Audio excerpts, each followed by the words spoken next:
ప్రసంగి గ్రంథము 9వ అధ్యాయము. చేయుటకు నీ చేతికి వచ్చిన ఏ పని అయిననో నీ శక్తిలోపము లేకుండా చేయుము. నీవు పోవు పాతాళమునందు పని అయినను, ఉపాయమైనను, తెలివి అయినను, జ్ఞానమైనను లేదు.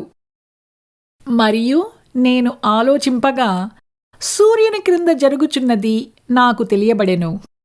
వడిగలవారు పరుగులో గెలువరు, బలము గలవారు యుద్ధమునందు విజయమొందరు, జ్ఞానము గలవారికి అన్నము దొరకదు, బుద్ధిమంతులగుట వలన ఐశ్వర్యము కలుగదు, తెలివిగలవారికి అనుగ్రహము దొరకదు. ఇవి అన్నీయు అదృష్టవశము చేతనే, కాలవశము చేతనే అందరికీ కలుగుచున్నవి. తమ కాలము ఎప్పుడు వచ్చునో నరులెరుగరు.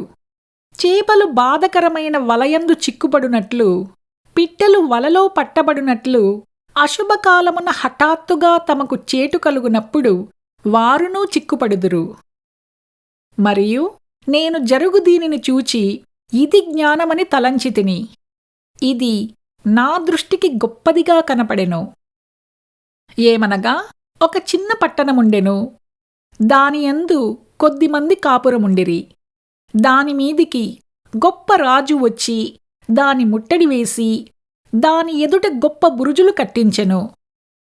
అందులో జ్ఞానము గల ఒక బీదవాడుండి తన జ్ఞానము చేత ఆ పట్టణమును రక్షించెను.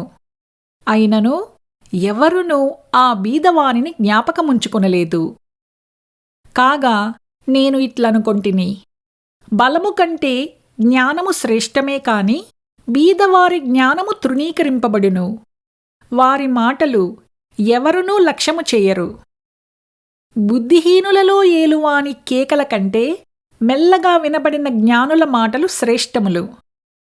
యుద్ధాయుధముల కంటే జ్ఞానము శ్రేష్టము. ఒక పాపాత్ముడు అనేకమైన మంచి పనులను చెరుపును.